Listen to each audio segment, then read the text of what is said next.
السماوات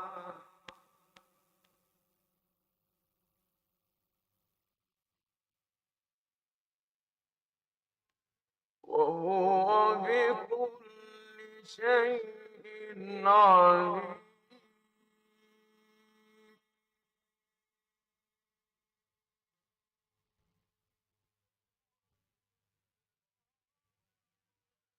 وإذ قال ربك للملائكة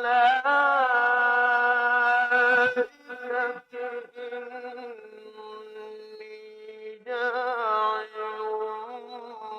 في الأرض خليفة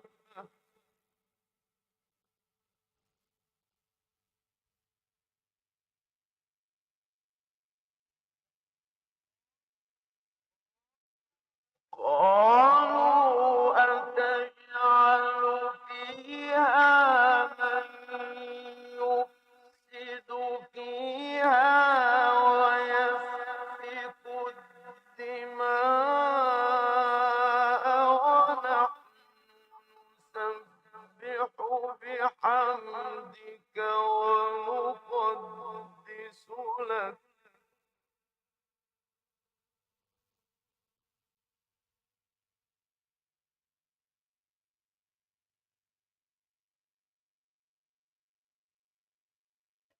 ونحن نسبح بحمدك ونقدس لك قال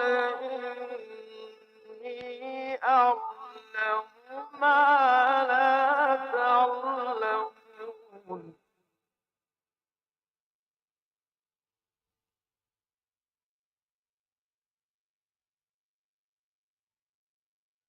وعلم آدم الأسماء كلها ثم عرضهم على الملائكة فقال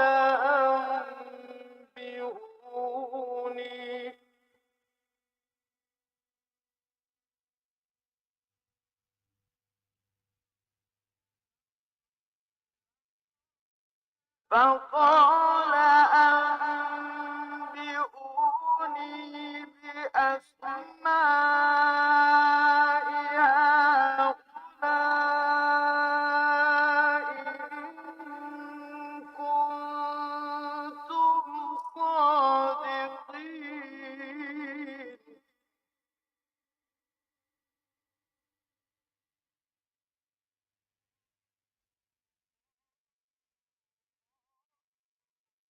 قالوا سبحانك لا علم لنا إلا ما علمتنا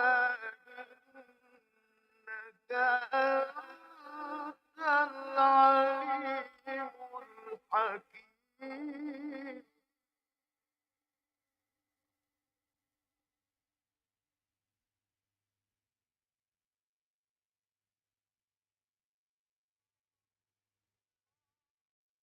قال يا آدم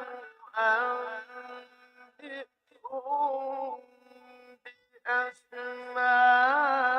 بأسمائهم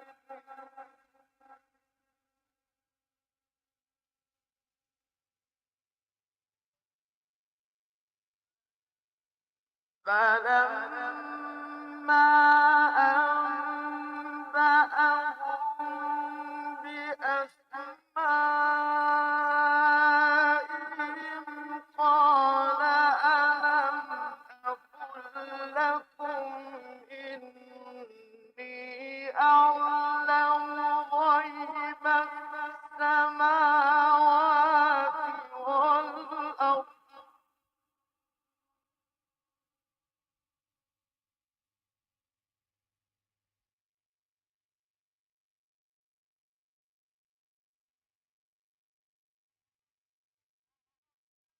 قال ألم أقل لكم إني أعلم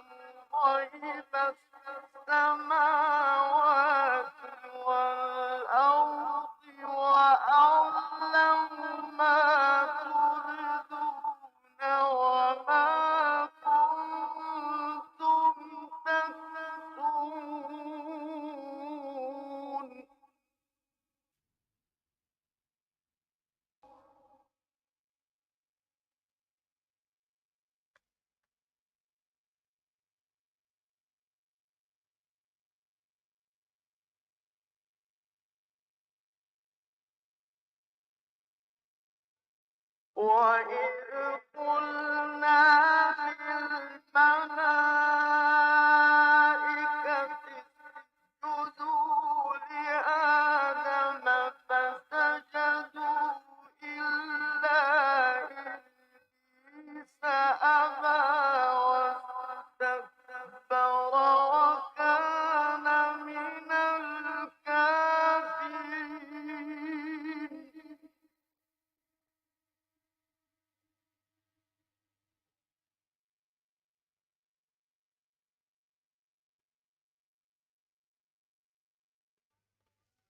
وَقُلْنَا يَا آدَمُ اسْكُنْ أَنتَ وَزَوْجُكَ الْجَنَّةَ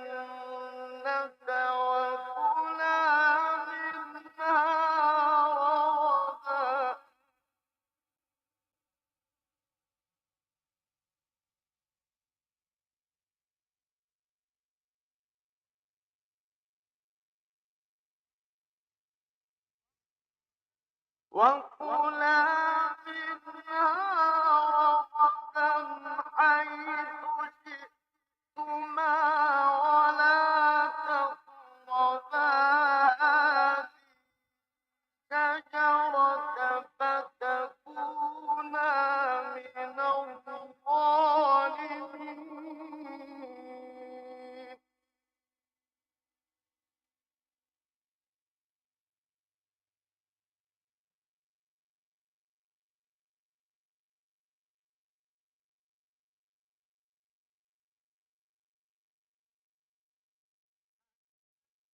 فَأَزَلَّهُمَا الشَّيْطَانُ عَنْهَا فَأَخْرَجَهُمَا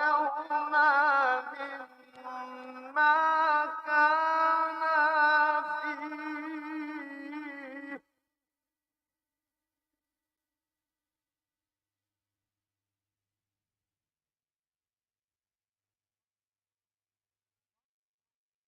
وَقُلْنَا اهْبِطُوا بَعْضُكُمْ لِبَعْضٍ عَدُوٌّ وَلَكُمْ فِي الْأَرْضِ مُسْتَقَرٌّ وَمَتَاعٌ إِلَىٰ حِينٍ.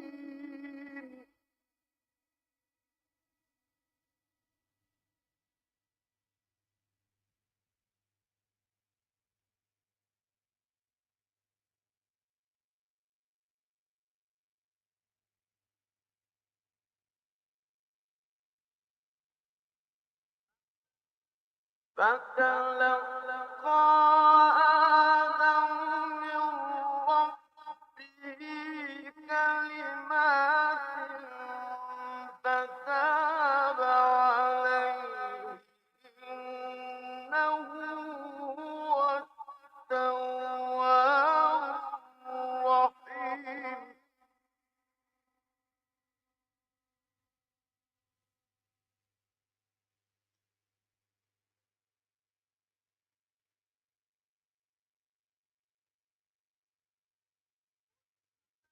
قُلْنَا اهْبِطُوا مِنْهَا جَمِيعًا فَإِمَّا يَأْتِيَنَّكُم مِّنِّي هُدًى فَمَن تَبِعَ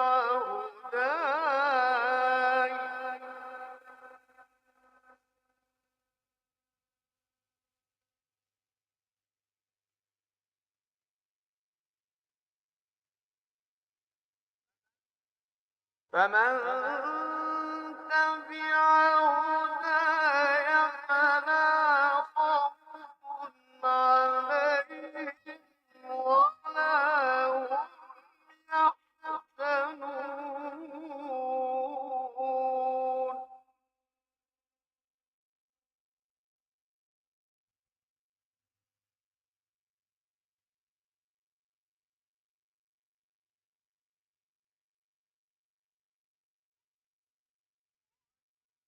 وَالَّذِينَ كَفَرُوا وَكَذَّبُوا آياتنا أولئك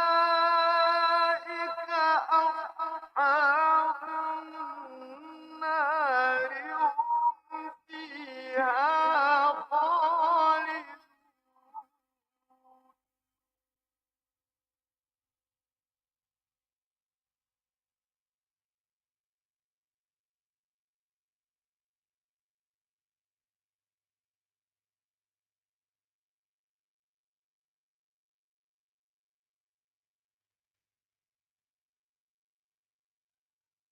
يا بني إسرائيل اذكروا نعمتي التي أنعمت عليكم.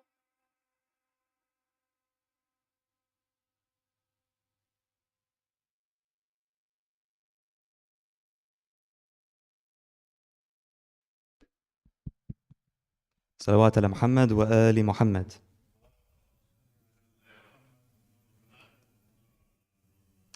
Assalamu alaikum everyone, and thank you for coming to our Muharram lecture series on 23 years of prophethood and transformation. This year's lecture series is sponsored on behalf of the marhumin displayed on the TV outside. Please can we recite Surah Al-Fatiha furthermore.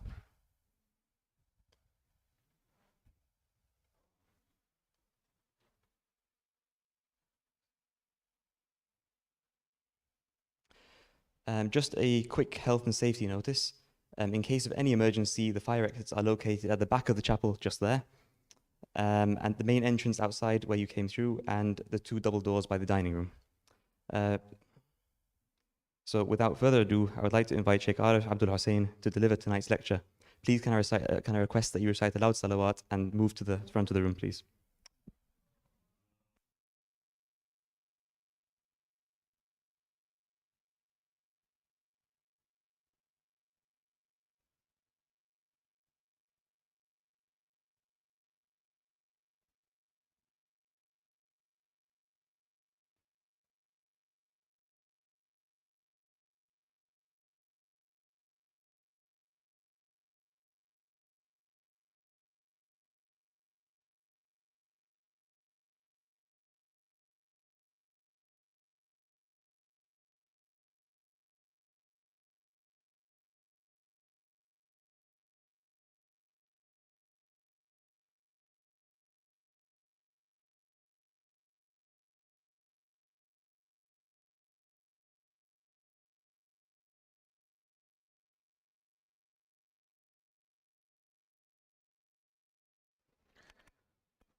بسم الله الرحمن الرحيم.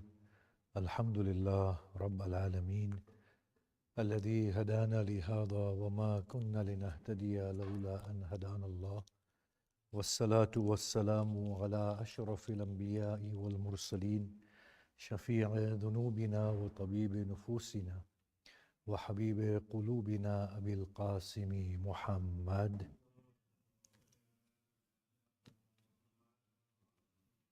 وآله الطيبين الطاهرين المعصومين المظلومين وأصحابه المنتجبين ومن تبعهم بإحسان إلى قيام يوم الدين. بسم الله الرحمن الرحيم. رب اشرح لي صدري ويسر لي أمري واحلل عقدة من لساني يفقه قولي. أما بعد، السلام عليكم جميعا ورحمة الله وبركاته. Bismillahirrahmanirrahim. The topic for this year's discussion is the great transformation brought about by the Blessed Prophet within a span of 23 years that affected that region so decisively that they were able to carry forward the message, to spread, to conquer, to withstand different cultures being introduced within their own cultures, to grow through different cultures, to absorb their learning, add to their own, to give back to the world. When initially the Prophet found them, as people who were scattered, warring tribes, no sense of unity or community. Tribal system was prevalent. All of that within a span of 23 years. Now that is next to impossible. Whereas when we see the previous prophets and their attempts, either we see a state of defeat within the prophet, like Nabi Nuh, Hud and Saleh, the very early prophet, like Abraham, who had to flee from region to region. Or we come to prophets that enjoyed a very restricted success, like Moses, who fled with the Israelites and the ongoing problems that he had with his community. But the host community of the Pharaoh were destroyed in their hundreds of thousands. Or with Jesus, who came to reform and to realign the Israelites with the central message that Moses had left them with. He again met with failure by the apparent standards. And then his followers carved out another identity for themselves and then spread subsequently to that. But this Prophet Muhammad sallallahu alaihi wasallam comes from level 0. He does not have the community that Moses has, nor the head start that Jesus has by taking birth within a cradle that allows him to speak. He does not have the aid of miracles, not the miracles that we can verify anyway. To possibly the worst of people on the face of the earth at that point, yet, as we will clarify, they were the best of people that ensured his success. Where Jesus and others could not succeed, Prophet Muhammad did. There was a reason for it. All of that within a span of 23 years. Now, you may say that in itself is unbelievable. But what is really unbelievable about the message of Prophet Muhammad is that he did not propagate only his message. Simultaneously, he propagated a broader message. What do I mean by that? Neither did he give the identity of Islam and Muslim to his band of followers. Beyond that, he carved an identity that allowed for all other faith persuasions belonging to Abraham to be united with them and be one community and ummah with him. So he carves out two levels of identity, one for the strict formal Muslim and one for the broader Muslim, and he succeeds within 23 years. And then, beyond that, he empowers them to such an extent that his being within them was not the central force of driving them forward, but it was his teachings that he left with them that caused them to expand, to embrace, to bring about greater goodness, to absorb the goodness of others. That really requires an empowered state that we can take on from the learnings of the others, benefit from them, not be perturbed, not be reactionaries, not look down upon the others, do not create our message in opposition to the others, but rather to say what is good with you belongs to all of us. And hence, after the demise of the Blessed Prophet, the Muslims went to Jerusalem, where the Christians had banished the Jews. They took Jerusalem, allowed the Jews to come back within Jerusalem, allowed the Christians and the Jews to live with Muslims harmoniously, harmonious coexistence. How does he do that in 23 years? Now that is phenomenal. Genghis Khan created a community by giving them certain amount of uniformity. They spread, but they were not intellectually liberated people. And you can see that. What were their intellectual contributions?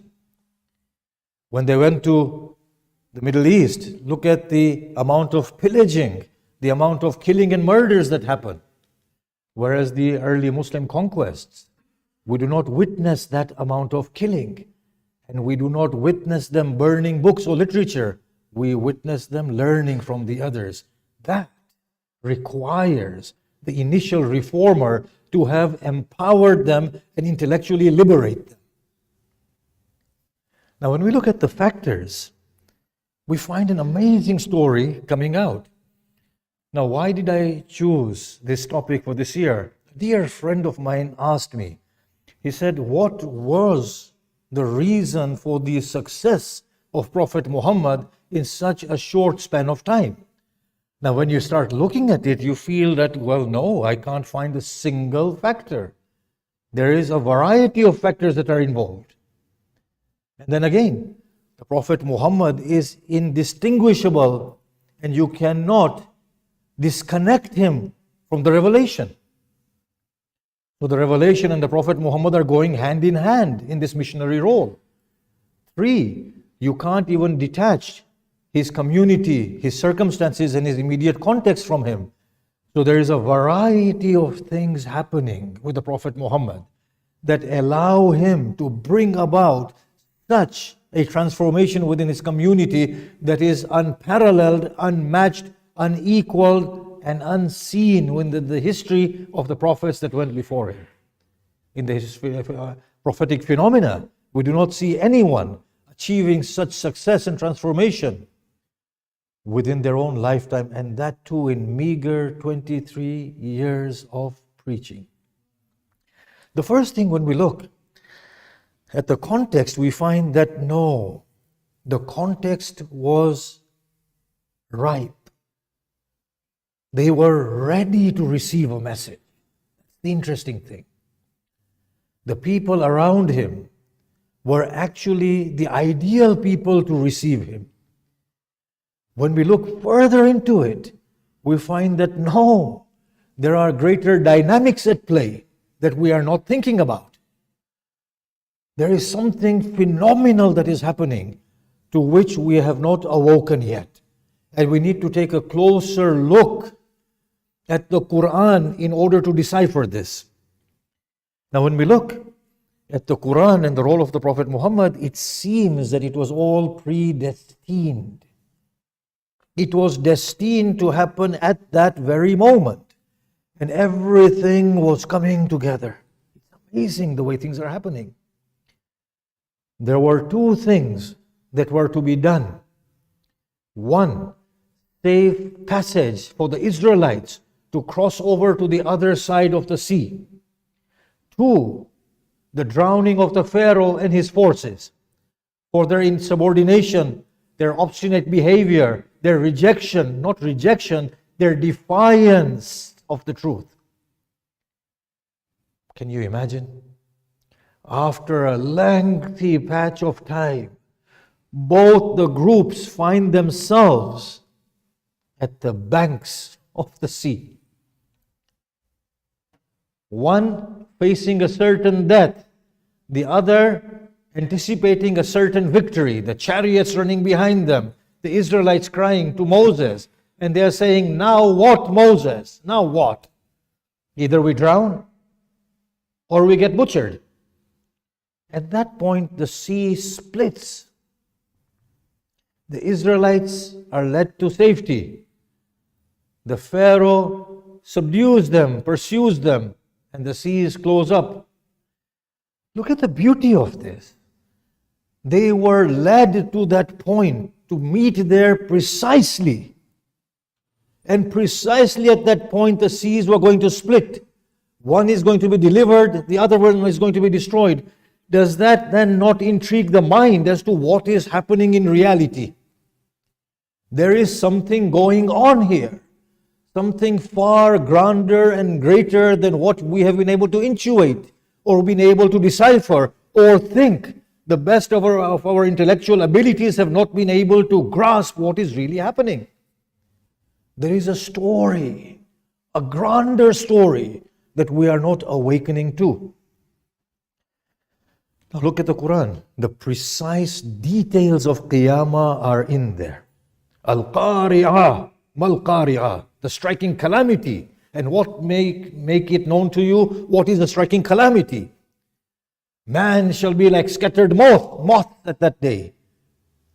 The mountains shall crumble. إِذَا زُلْزِلَتِ الْأَرْضُ زِلْزَالَهَا. When the earth shakes violently. Doesn't that sound like a meteorite striking the earth head on? لَا يَأْتِيكُمْ إِلَّا بَغْتَةً. It will not come to you save as an unexpected awakening. This qari'ah, this qiyamah that will come, it will come as an unexpected event. It will come suddenly. This defines our notion of qiyamah, doesn't it? The one that we normally have, the naive one, but that's also in the Quran. But that's not the human qiyamah. That, the scientific qiyamah that we have, that the sun depletes its energy and it becomes a red giant and embraces the earth, and then the earth dies. That is not the qiyamah this verse is talking about.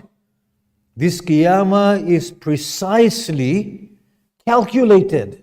The human qiyamah on the face of this earth. Al-qari'ah mal-qari'ah. إِذَا زُلْزِلَتِ الْأَرْضُ زِلْزَالَهَا وَحُمِّلَتِ الْأَرْضُ وَالْجِبَالُ وَالدَّكَّةَ دَكَّةً وَاحِدًا.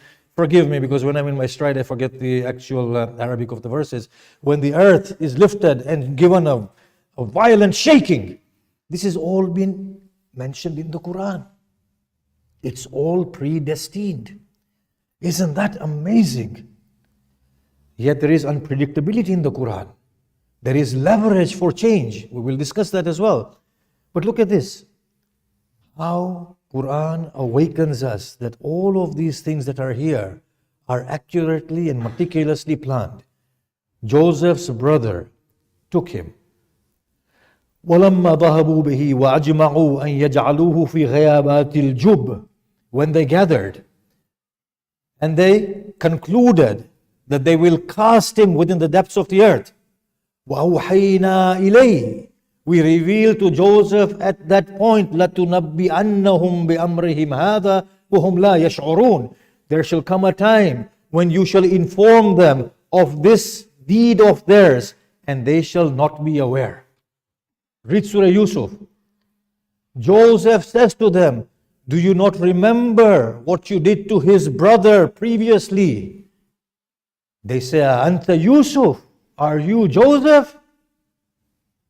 He recognized them, they did not recognize him. He said, Ana Yusuf, I am Joseph. The verse of the Quran that was given to Yusuf in his childhood has now been proven true, that you will remind them of what they are doing today, and they will not know who you are at that point. وَهُمْ لَا يَشْعُرُونَ.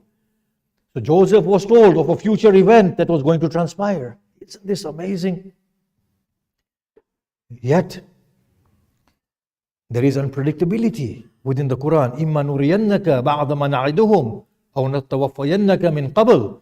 Muhammad, either we will show you some of what we have promised to do to them, or we will kill you before that. It is still in the making. Destiny is planned. Destiny is being made. So now when we look at the Quran, we find that the prophets have been chosen already in another world or wherever. We need to decipher that. And for that we need many more lectures, but I'll just go through it.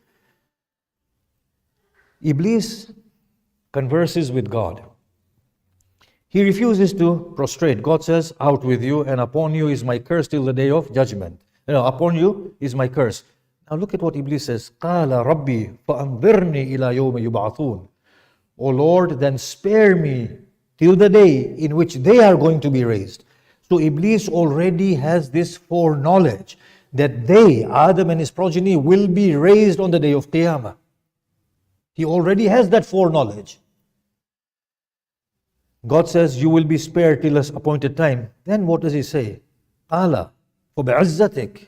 O Lord, through your might, لَأُغْوِيَنَّهُمْ أَجْمَعِينَ. I shall misguide them all. إِلَّا عِبَادَكَ مِنْهُمُ الْمُخْلَصِينَ. Save for your slaves or servants, those amongst whom have been chosen.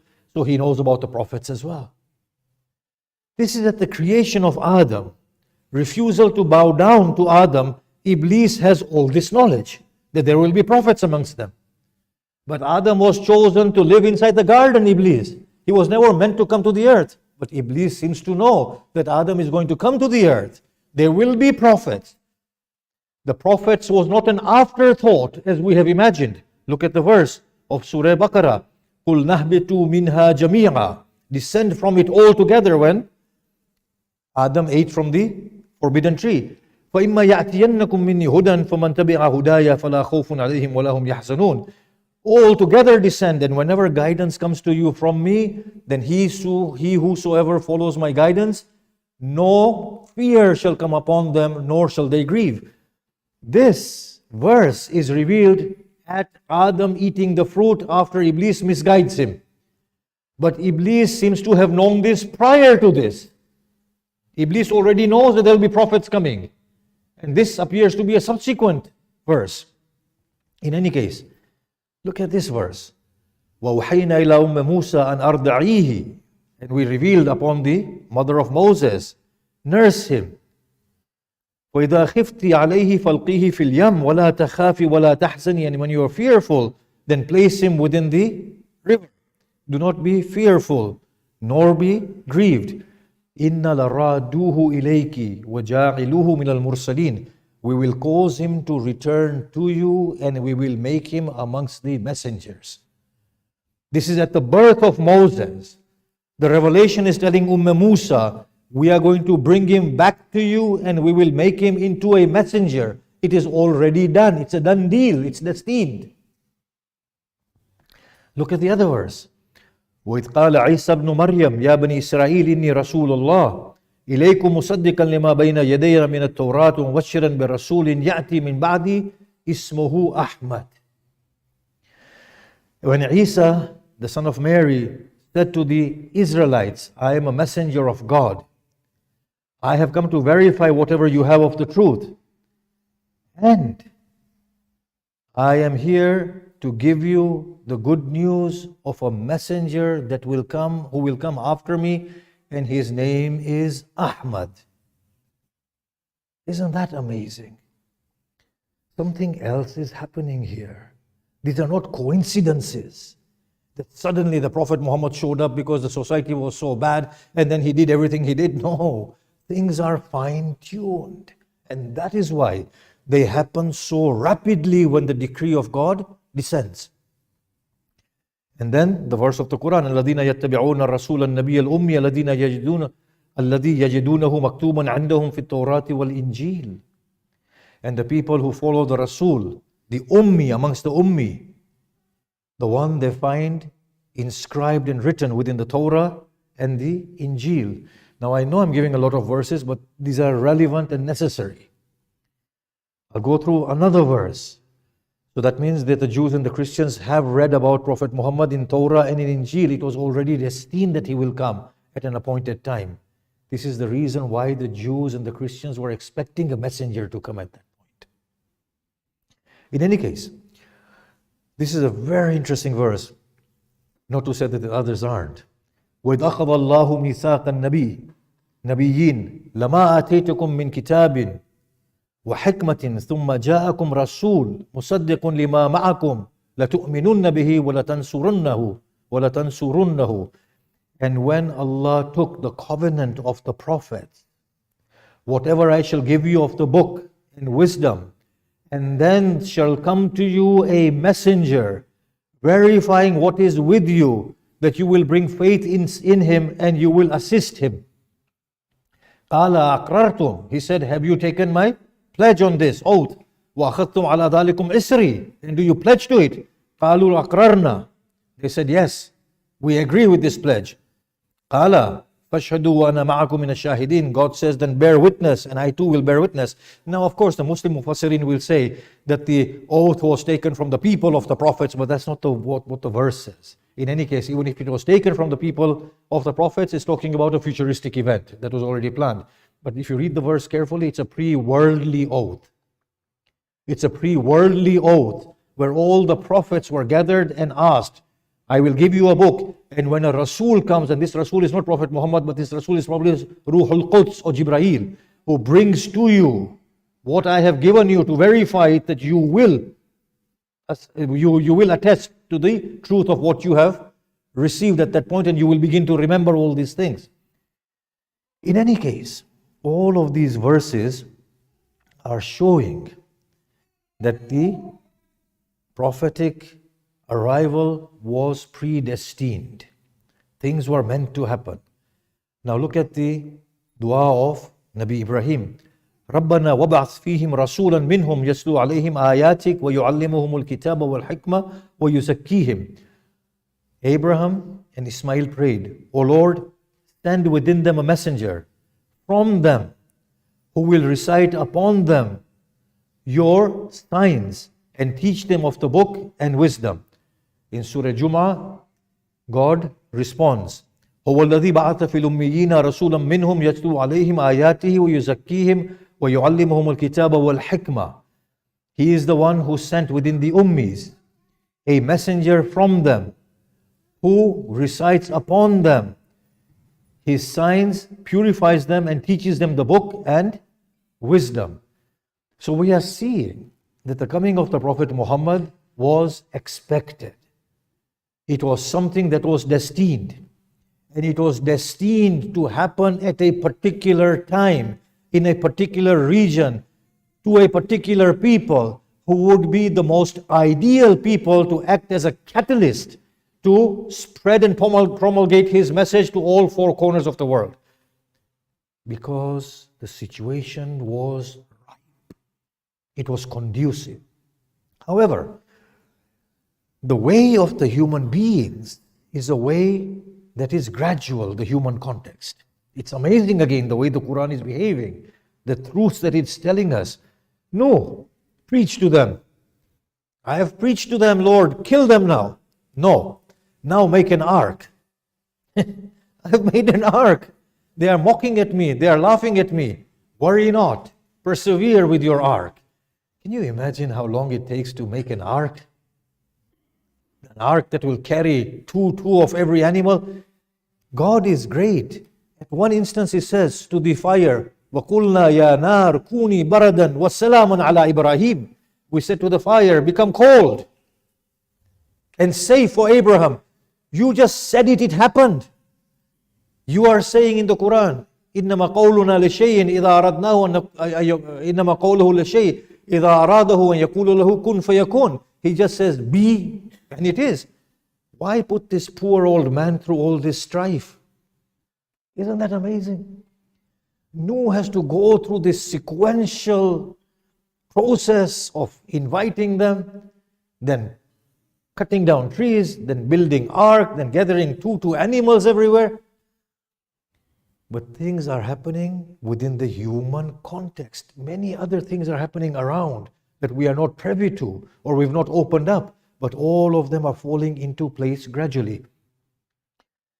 The gradual case of Prophet Moses. One sign, then the second sign, then the third sign, and 10 signs come, and then he leads them to the Nile, and then they drown, right?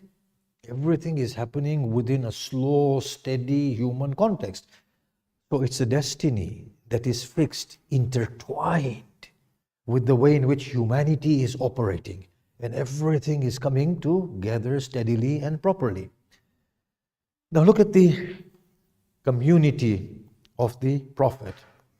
They were on the brink of falling within the pits of hell, as the Quran says, وَاذْكُرُوا نِعْمَةَ اللَّهِ عَلَيْكُمْ. Remember the blessing of God upon you. إِذْ كُنْتُمْ أَعْدَاءً. When you were enemies. فَأَلَّفَ بَيْنَ قُلُوبِكُمْ. And He reconciled within your hearts. فَأَصْبَحْتُمْ بِنِعْمَتِهِ إِخْوَانًا. And through His blessings you became brothers. وَكُنْتُمْ عَلَى شَفَا حُفْرَةٍ مِّنَ النَّارِ. You are on the brink of falling into the fire. فَأَنْقَذَكُمْ مِنْهَا. And He saved you from it.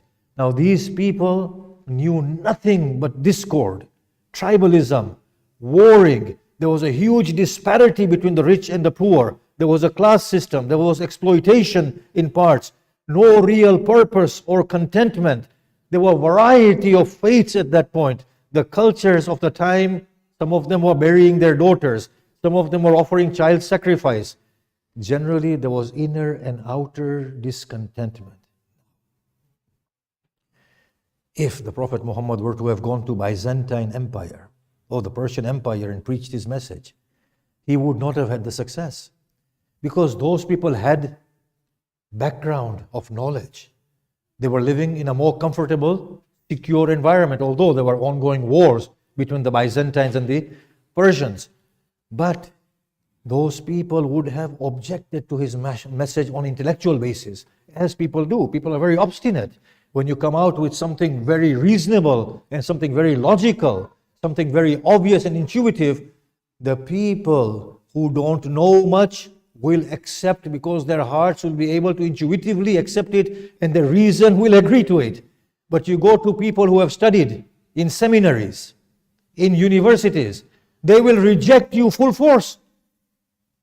You tell them you can't curse Muslims that cause bloodshed. They will prove you're supposed to curse it and it's a part of religion and our Imams have taught it and it is Hadithul Qudsi given by Allah Himself. This is the problem. When you go to intellectually awakened people who have used their minds to justify their own ways of life. This actually is a handicap and a problem. When you go to people who are discontent with the way life is, who feel inner sense of emptiness, who feel discontentment, who feel a sense of desperation, you give them truth, they will readily accept it. The Prophet came to a people who were discontent, people who were suffering, people who were downtrodden. And we will express and we will explore in future lectures that only the very poor started coming to him initially. The very rich and the warlords came to him afterwards to save their skin.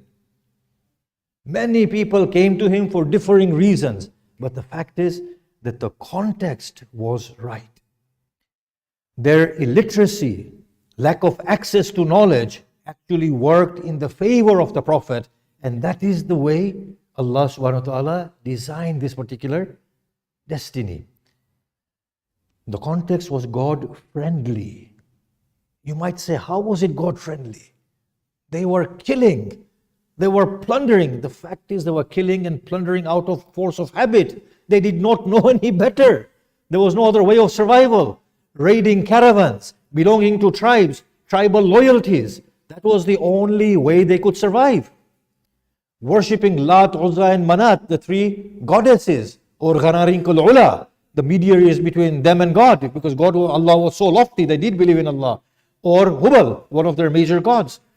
But they found no contentment or peace within themselves, so the situation was very conducive to accept God and God's message. So many people rejected idolatry flatly in Makkah.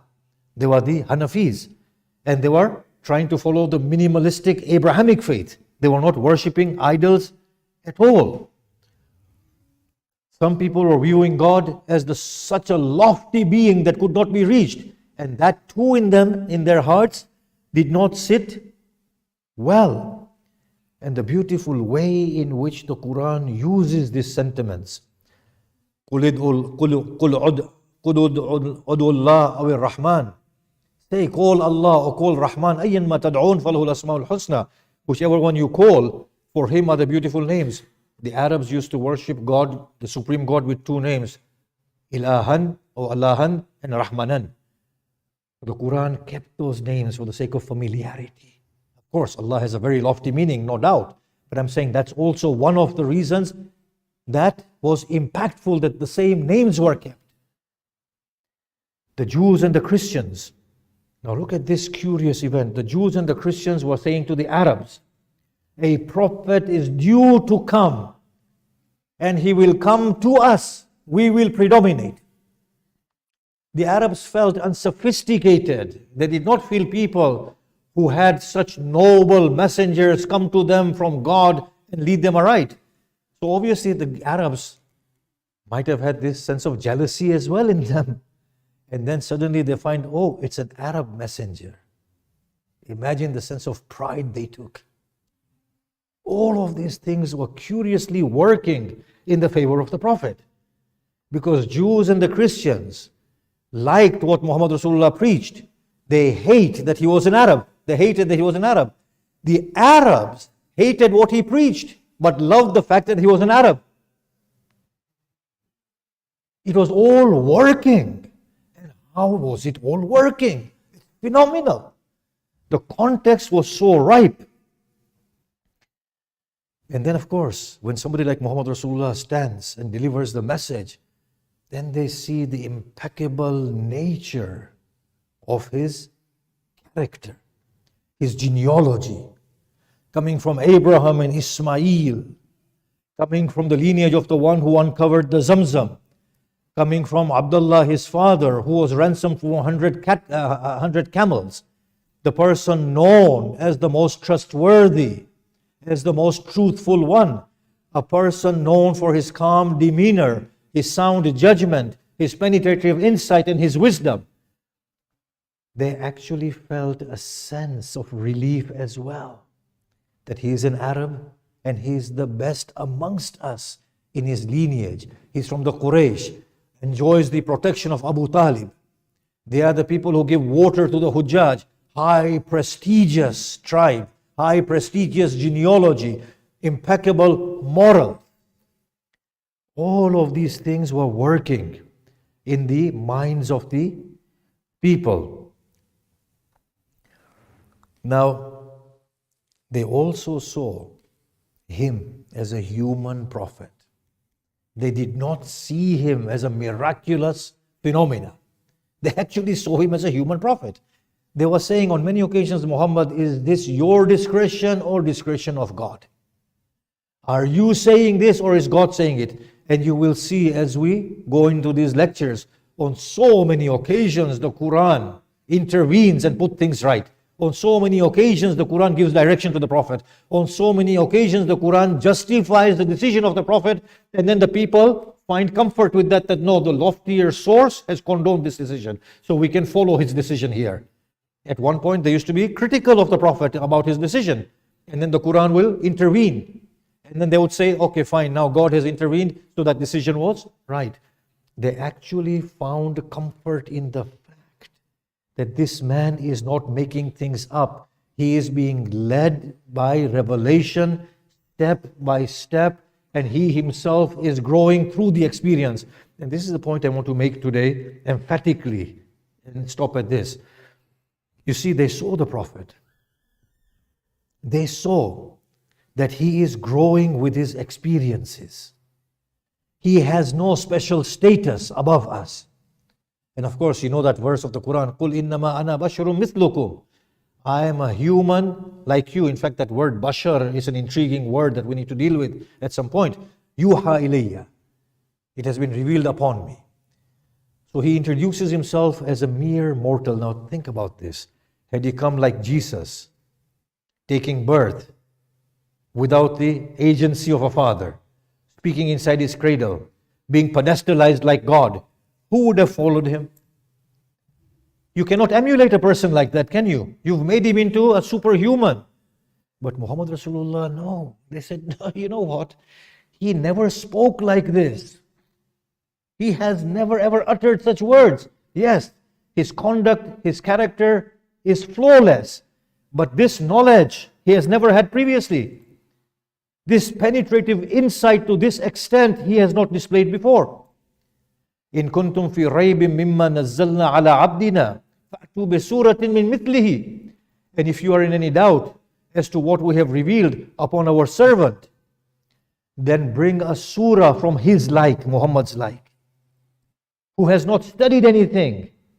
Previously, he has not spoken these words. Look at this. Qala, qul. He's saying to the Prophet, the revelation, qul, O Muhammad, لو شاء الله ما تلوته عليكم ولا أدراكم به. If Allah wanted, I would not have recited this Quran to you, and I would have not made it known to you. فَقَدْ لَبِثْتُ فِيكُمْ عُمُرًا مِّن قَبْلِهِ. I have already lived with you a long patch of time. Do you not think then I have never said these words before this day? Suddenly they're popping out of my mouth. So they are seeing a very real human, in whose humanness he is experiencing revelation. That revelation is shaping him and guiding him. He is evolving with that revelation, and as he evolves in his journey, he is imparting his teachings. So the real message of Muhammad Rasulullah was he himself, his own person. As he was progressing, he was becoming an example for the rest. They went to Aisha, Bibi Aisha, and they said, what was the conduct of Muhammad Rasulullah? She said, have you read the Quran? The Sahabi said, yes. He said, well, the Quran was his teacher. If you want to see the conduct of Muhammad sallallahu alaihi wasallam, look at the Quran. That was the conduct of Muhammad Rasulullah. For the Quran has nurtured him. Look at this verse. وَمَا كُنْتَ تَتْلُو مِنْ قَبْلِهِ مِنْ كِتَابٍ وَلَا تَخُطُّهُ بِيَمِينِكَ. Before this day, Muhammad, you are not reciting the book, i.e. the Quran, and you are not writing with your right hand.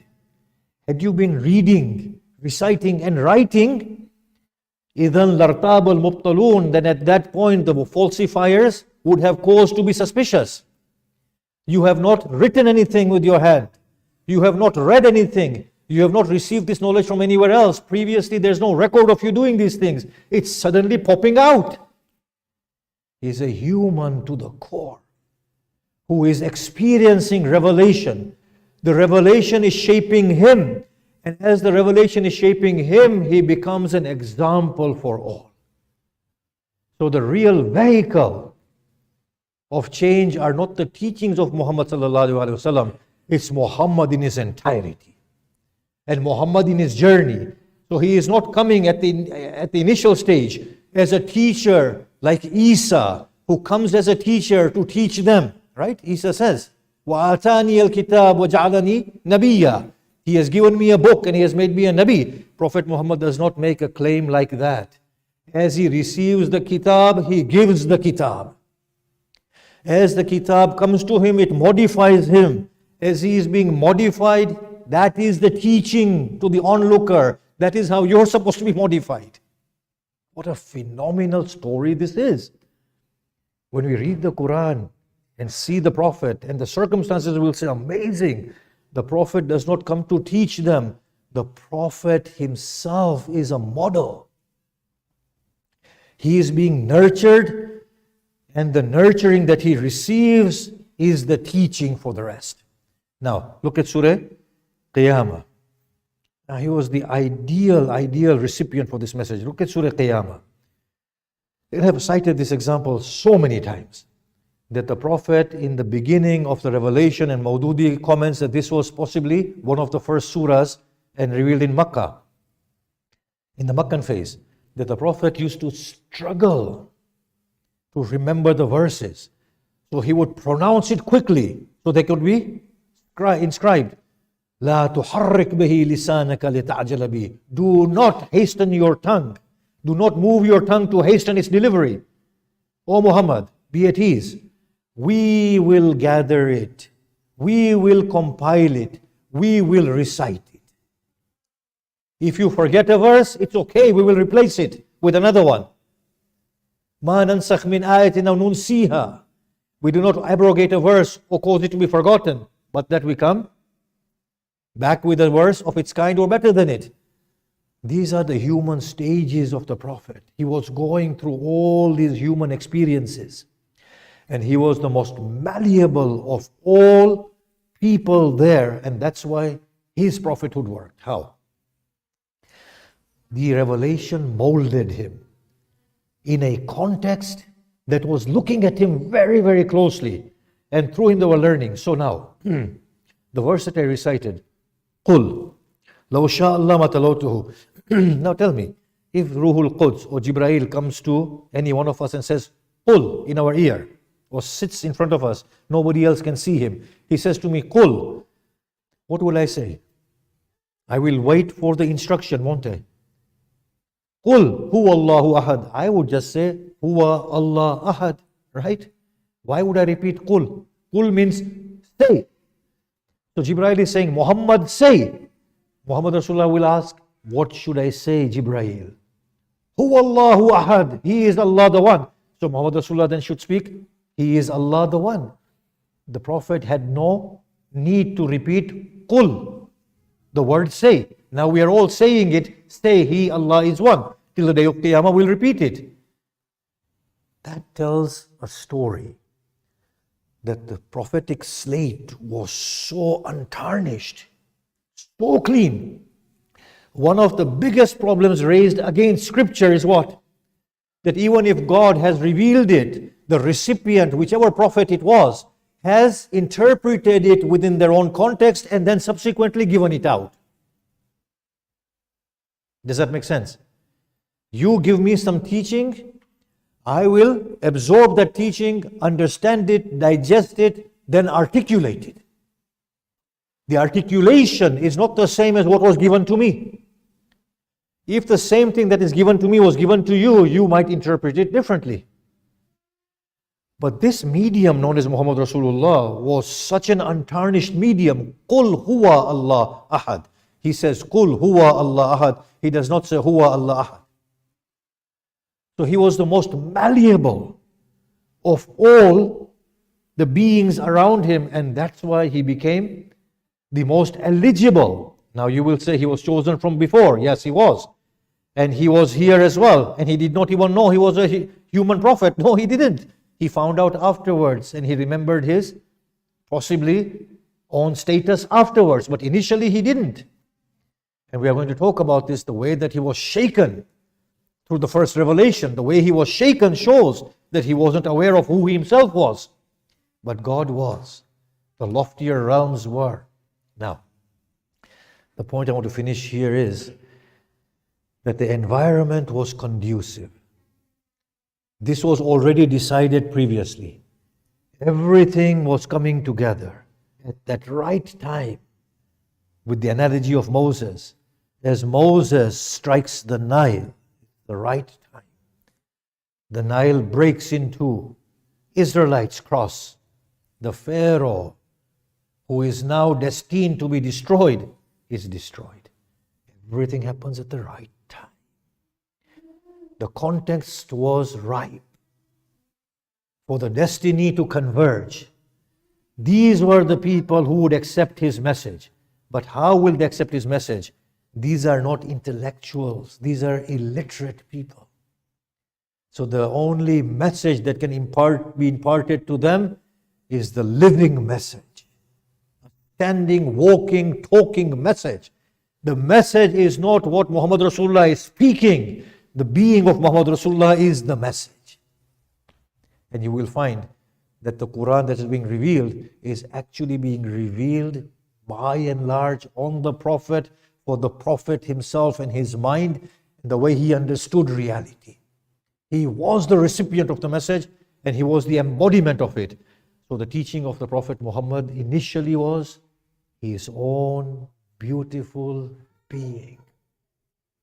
He was modeled by the Quran, and as he was shaped and modeled, that became the message of Allah subhanahu wa ta'ala to humanity. And we will discover this and explore this further in the next 9 nights.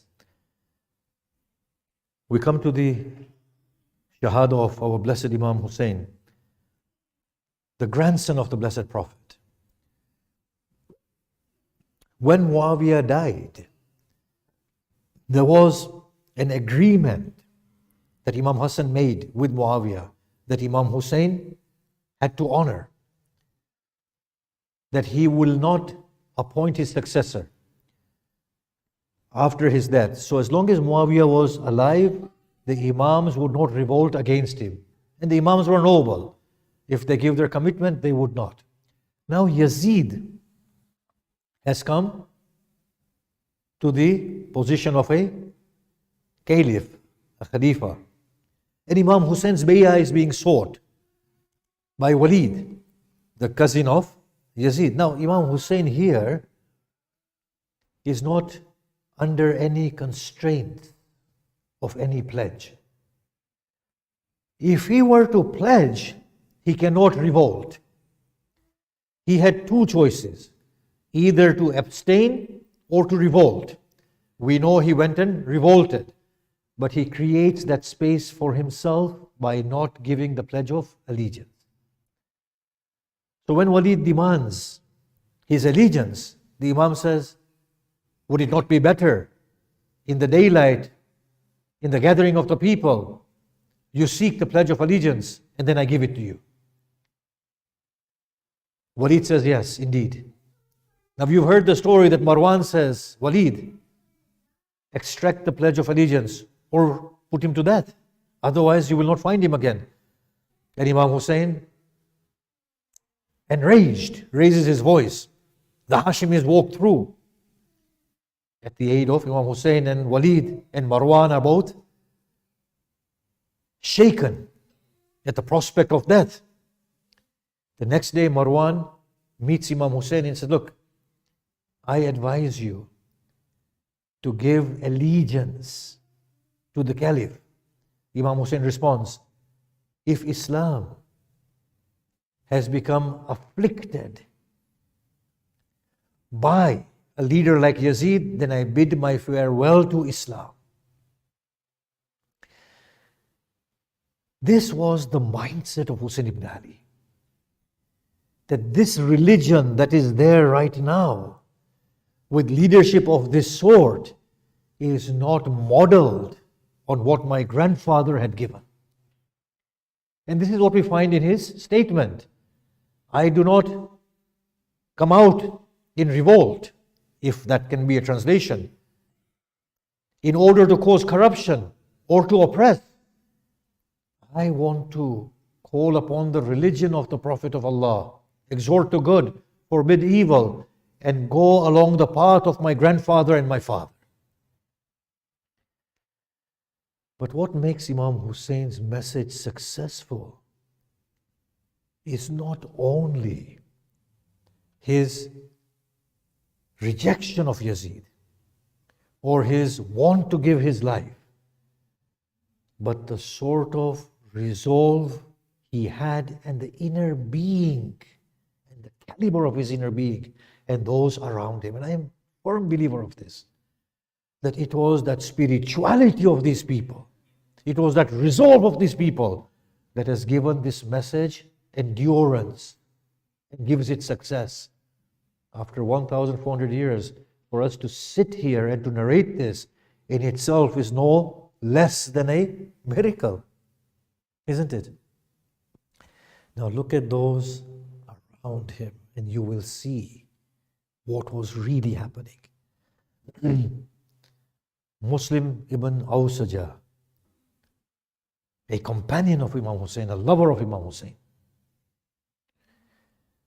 when he fights and he falls from his steed, Imam Hussain and Habib reach him. Habib says to Muslim, even though I know that I am to join you very shortly, is there anything you would like me to do in this short span of time before I meet with you? The description we hear is that Muslim raised his trembling hand and pointed at Imam Hussain. And he said, Ya Habib, O Habib, عليك بهذا الشخص ما دمت حيا.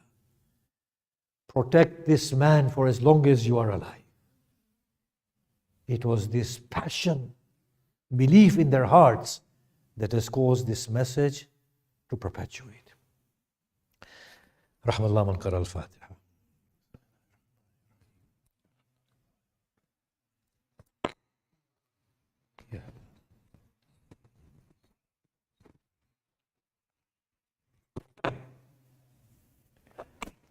ماتم حسين.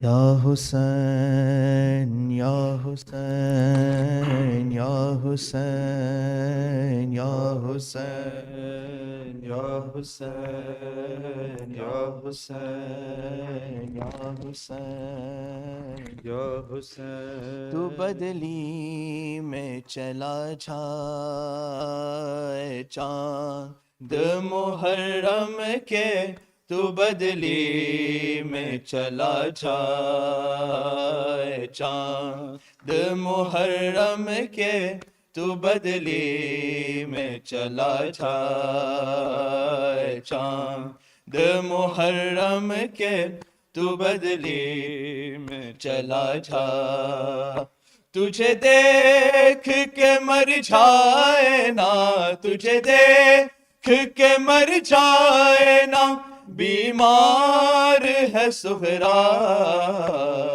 چاند محرم کے تو بدلی میں چلا جا چاند محرم کے تو بدلی میں چلا جا گھر زہرا کے لٹنے کی خبر تو نے سنائی تجھے دیکھ کے روتی ہے محرم میں خدائی 1400 برس بیتے 1400 برس بیتے سب کرتے ہیں گھریا چاند محرم کے تو بدلی میں چلا جا چاند محرم کے تو بدلی میں چلا جا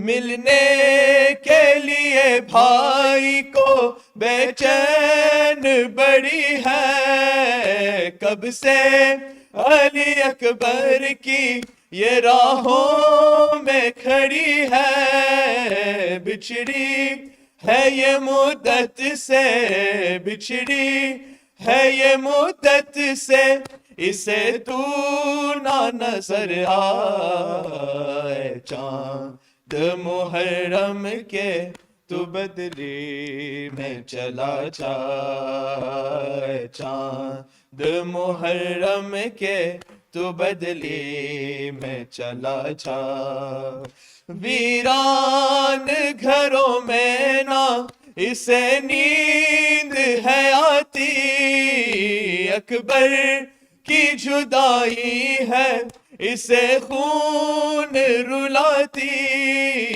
قدموں کے نشاں ڈھانپ کے قدموں کے نشاں ڈھانپ کے بیٹھی ہے سر راہ چاند محرم کے تو بدلی میں چلا جا چاند محرم کے تو بدلی میں چلا جا گن گن کے جو سخرانے یہ دل ہے گزارے زندہ ہے تو اکبر کے وعدوں کے سہارے دن رات تڑپتی ہے دن رات تڑپتی ہے اسے اور نہ تڑپائے چاند محرم کے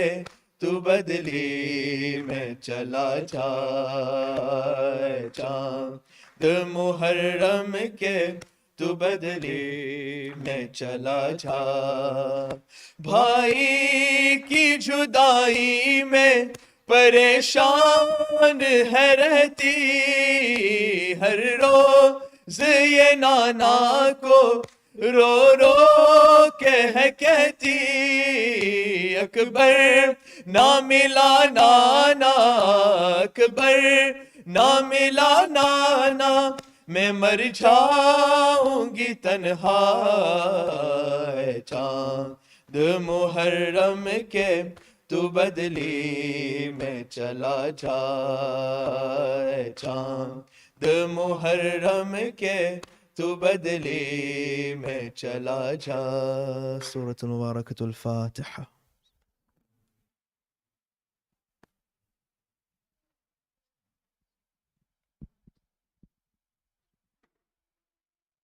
زیارة